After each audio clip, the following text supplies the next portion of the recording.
All right, welcome to Jonesy Cast. This is the cast, and I'm Jonesy. Essentially, what I do is read Reddit and do video replies. This was put in relationship advice by Mike underscore Alexander 445 a minute ago. Damn, son, I hope I'm the first to comment. It's been 4 months. Why am I still in love with my ex? It was a very toxic and controlling relation. It was very toxic and controlling. I've tried dating others, but nothing compares. She didn't drink, have casual sex, or go out, and I can't find that anywhere else. I've contacted her twice since the breakup. First, she started crying and didn't say much. Recent contact, she didn't say much either. Why can't I get over it? Please, any advice or help? I've worked out, lost weight, been with friends, etc. Nothing replaces my feelings. Okay, so I don't know how old you are, but I'm going to assume that you're in your 20s, and that you're male. Just doing the numbers. It's been 4 months. Why must I? So it was very toxic and controlling. That's look. I'm glad you're honest. I am glad you're honest. I don't know who was in charge of the controlling or the toxicity. Probably both were in charge of the toxicity and one person the controlling. I've tried dating others, but nothing compares. Well, of course, nothing compares, because the one thing that you need to understand is that those relationships that do the most damage, those ones that just fucking ruin you, they are intense. And the problem is that, so just so you've got here is the middle, high intensity awesome or high intensity really bad are both intense.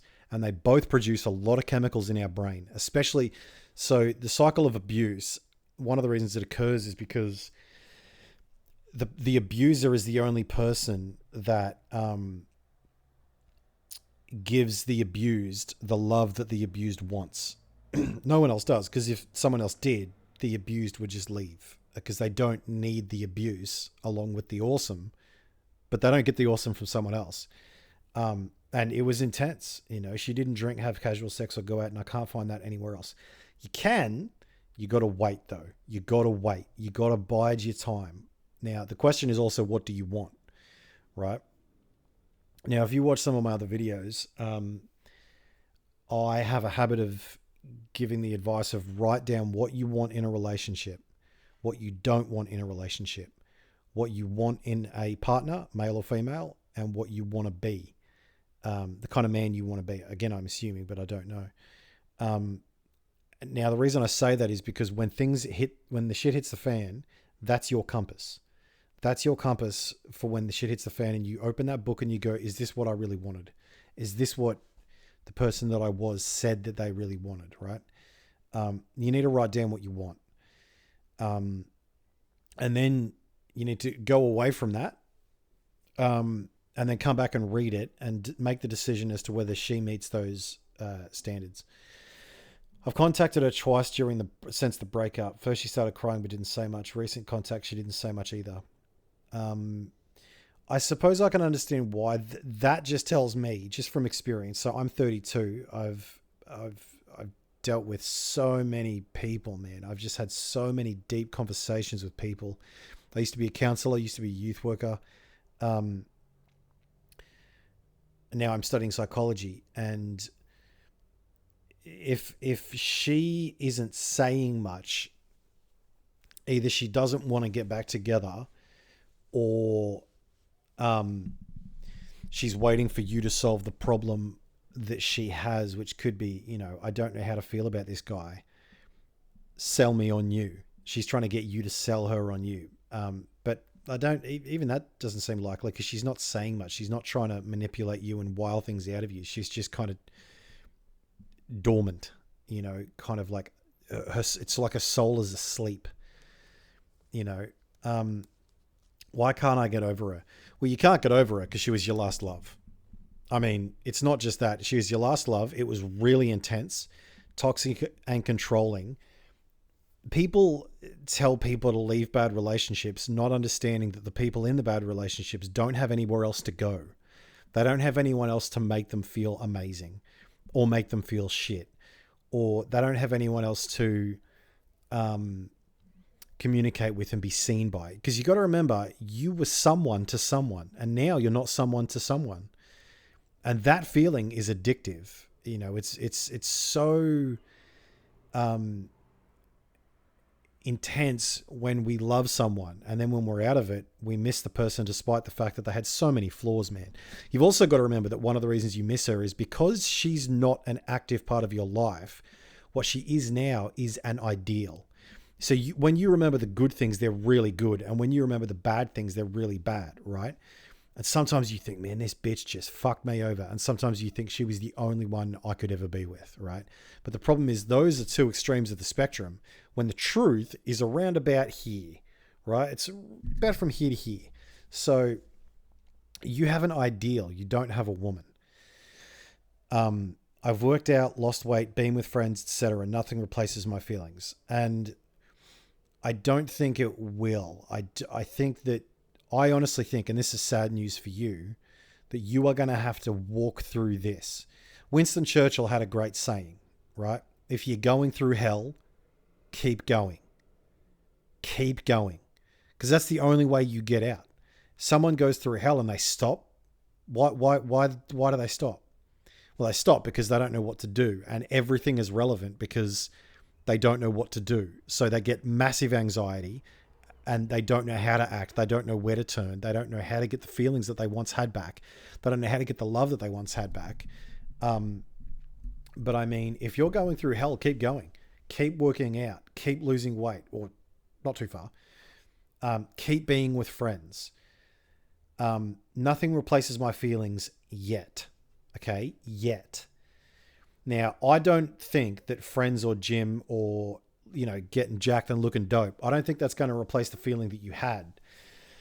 But I think it does allow you to become the man you need to become to get the woman that you want. Now, if this is the woman you want, I mean, I don't see an amazing chance for that. But look, anything is possible. Stranger things have happened. But you need to become the man that you need to become to get the woman that can't say no to you. Right? Look, eventually you're going to meet a woman, it could be this one, that you cannot say no to, that you must be with. And she's going to say no because you're not the man you should have been. You didn't do the hard work. Now, it looks like you are doing the hard work, which I love. I love that you actually did something about your situation. It's so rare that people do. A lot of us just sit around and go, oh, why so sorry? But it looks like you've actually done something. Keep doing that. Another thing I would say is write down what you want in a relationship, in yourself, in your partner perspective, or you know, when you get one, and what you don't want. I mean, it looks to me, it's like one of those sort of scenarios where you are going to have to suffer through. But I tell you this, man, there is a light. Like, you will find someone and they will come from nowhere and they will knock you for six and you won't even believe it. You won't even believe that this is the new person in your life because you're like, hey, hold on. I was just caught up on this girl and then I wasn't, and I was okay being me. And now this girl comes along and just bam, you know, I mean, if you are in your early 20s, there's I'd say over 90% chance, unless you're totally antisocial and a bit crazy, that you're going to find someone with whom you can connect and click. I just, all power to you, man. All power to you for real. And look, everything that you're saying here, nothing compares and nothing replaces my feelings. I believe you. I really believe you because I know how that feels. I'm 32 years old, man, and I've had my heart broken, you know, half a dozen times at least. But after maybe half a dozen times at most, because I learned pretty quick. But that was a benefit of me having good men in my life and good women in my life, because they provide two different things, right? The women in my life helped me understand women, and the men in my life helped me understand myself and how to act, right? But you may not have that support structure, which means that you have to kind of create that yourself through books and learning and getting yourself around wise people. But that's what I would do, man. Get yourself around wise people, focus on something and go for that. And then if that changes, go for that. And if that changes again, go for that.